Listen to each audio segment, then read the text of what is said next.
This is one capsule, and we're going to talk now about the response from Bodo of Western Hemisphere Affairs, the U.S. Office of Western Affairs, who warned Sandow and the banks that, look, Sandow's decision is going to be bad, right?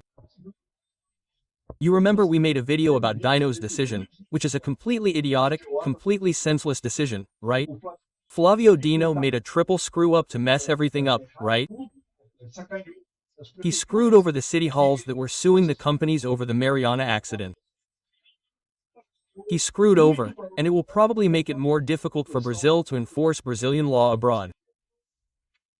And also, the thing he intended, which was to prevent Magnitsky in Brazil, he didn't prevent anything, right? In fact, he put Brazilian banks in a very delicate situation that could be terminal for them, right? I don't know which bank Alexandre de Moraes uses, but whatever bank it is, that bank is screwed, my friend, because with Alexandre de Moraes' decision, the bank will obviously want to close his account to serve Magnitsky. The Supreme Federal Court won't let Magnitsky serve, and the bank will be left without the United States. It's going to go bankrupt, right?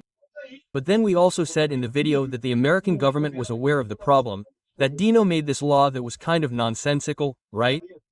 And then they responded here, look, let's understand this case here, because the answer, well, is basically what we said in our video. Just to add to this story, this news was suggested by Alexandre de Moraes. The most beautiful women are from Niterói, and several others. Thanks to the people who suggested news on our website novisionibur.com. And thanks to you for watching our video. If you like our content, please like it and subscribe to the channel, okay? Well, Alexandre Moraes is toxic to all legitimate businesses and individuals seeking access to the United States and its markets. So, the point of the Magnitsky Act is what I told you. The Magnitsky Act doesn't apply to Brazil. No one is saying that Brazilian banks have to comply with the Magnitsky Act. What the US government says is this. Look, if you want to do business here in the United States, and therefore they have the right to do so because they're doing business in the United States, the bank has to comply with this OFAC restriction list, right? Here, look, no foreign court can invalidate U.S. sanctions or prevent them from taking effect without consequences for violating them, right?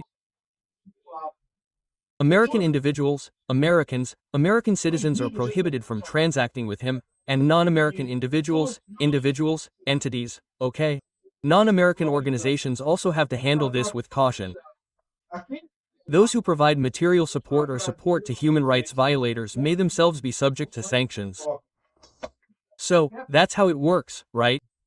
The bank, for example, Itaú, Banco do Brasil, I don't know which bank Alexandre de Moraes uses. If he uses that bank here in Brazil, it's not like the United States has the power to prohibit the bank from having the account. No, that's not it. What the United States will say is, look, if you want to do business in the United States, you have to close this guy's account. Oh, but I don't want to close this guy's account, so fine. So we're going to cut off your business here in the United States. And that's a huge problem. As I told you, the United States is the locomotive of the world, my friend. Most of the GDP is there. Most of the money, the financing, is there. A lot of what Brazil exports there, right? Even with the sanctions, with the tariffs and everything, it still exports a lot there. It's going to be a huge blow to Brazilian banks, even in terms of investment, man. Investing in the United States is on a different level compared to the rest of the world, right? So this is the situation, right? Here, look, the United States Embassy in Brazil translated the note here made by the Office of Western Affairs. Alexandre Moraes is toxic to legitimate companies, individuals seeking access to the United States market. No, I won't read it again. I've already read it to you here. Now, that's the whole point, right? Who got this bombshell? The Brazilian banks did. What are people trying to say?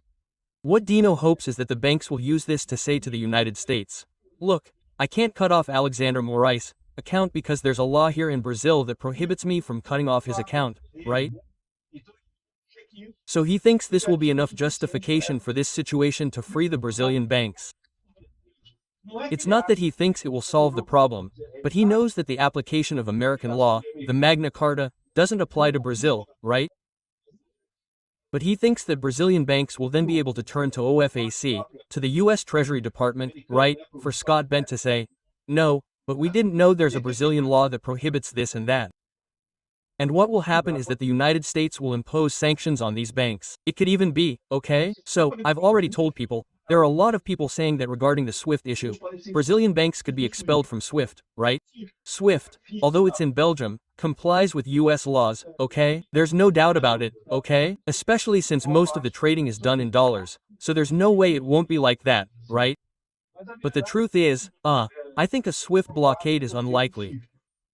So far, the countries blocked by SWIFT are Iran and Russia. So, there aren't. These are truly exceptional cases in which SWIFT is blocked. I'm not saying it can't happen with Brazil. I just think it won't happen immediately. But even so, a SWIFT blockade isn't necessary. As I told you, all these Brazilian banks have accounts in the United States because it's highly profitable for them, right? They provide services to their clients, and with dollars, there's a lot of investment. And even Brazilians like to invest in the United States because, again, it's a good investment opportunity there. You have the issue of transactions. You can buy things, right? Travel to the United States, have a credit card in the United States. All of this depends on the Brazilian bank doing business in the United States. So, if the United States prohibits the Brazilian bank from having these things, it will create a very serious problem, right? Also, an important thing are American companies.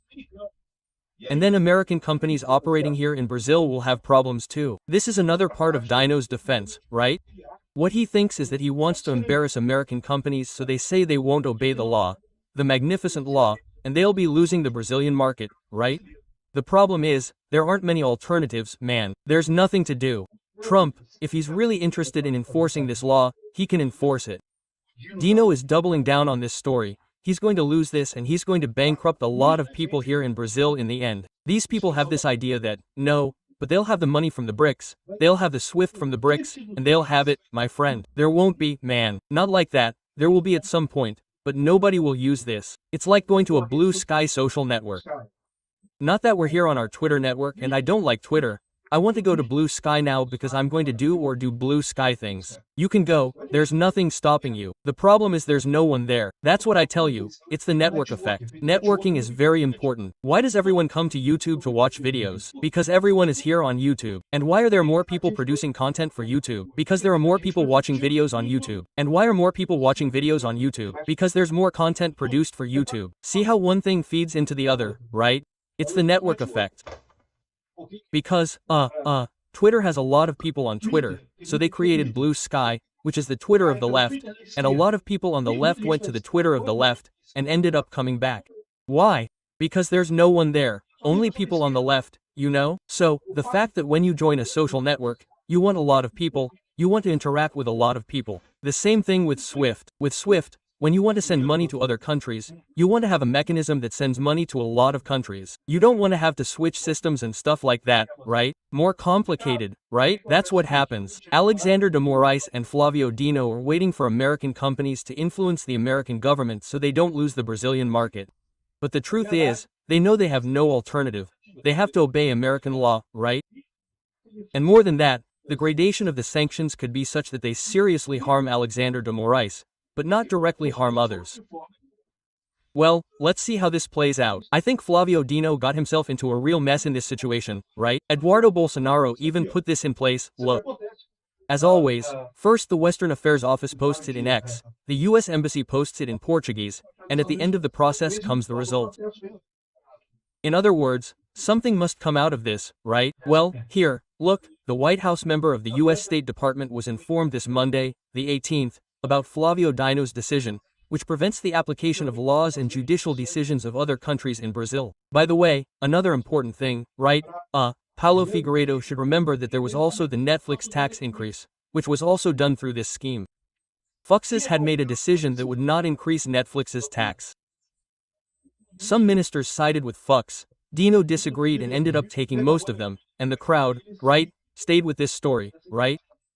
Anyway, this story is getting funnier and funnier. It's going to be emotional.